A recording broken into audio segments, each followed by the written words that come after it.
سلام، به کانال های قصه خوش اومدین. امروز یه انشا داریم. انشا درباره عید فطر. امسال ماه رمضون در خونه ما مادر و خواهرم روزه میگیرن، ولی پدرم به علت معده درد روزه نمیگیره. در این ماه ظهرها رستورانا تعطیل هستن، پس پدرم کمی غذا برای نهار همراهش میبره. من هم چون مادرم روزه است یک نهار حاضری میخورم و تا افطار صبر میکنم و همراه مادر و خواهرم افطار میکنم. موقع افطار اول چای و خرما میخوریم و بعد مقداری حلیم یا آش.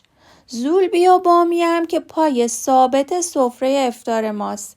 سبزی خوردن و پنیر و نون لواش هم که تکمیل کننده سفره افطاری خانواده هاست. اما شام رو 1-2 ساعت بعد همراه پدرم میخوریم. مادرم همیشه برای فردا پدرم کمی غذا نگه میداره، اما امشب نه، چون امشب شب آخر ماه رمضونه و فردا عید فطره که همه جا تعطیله. صبح اول وقت مادرم همراه مادر بزرگ و خانم همسایمون به مسجد برای خوندن نماز عید فطر میرن. البته نماز عید فطر در جلوی مسجد و در خیابون خونده میشه. شاید من هم همراهشون برم. در روز عید فطر خانواده ها برای نیازمندان پول جمع میکنن. این مبلغ به تعداد افراد خانواده بستگی داره.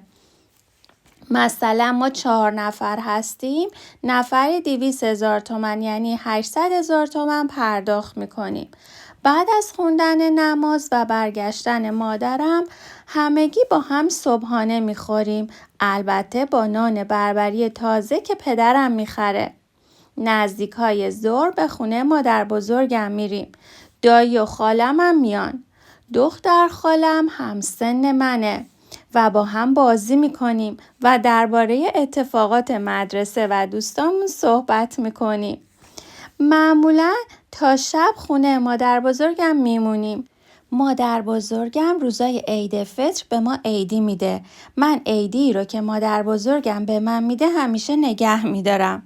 راستی عید شما مبارک. این بود انشا درباره عید فطر. مرسی که با من همراه بودید و اگر دوست داشتید لایک و سابسکرایب فراموش نشه. خدا نگهدار.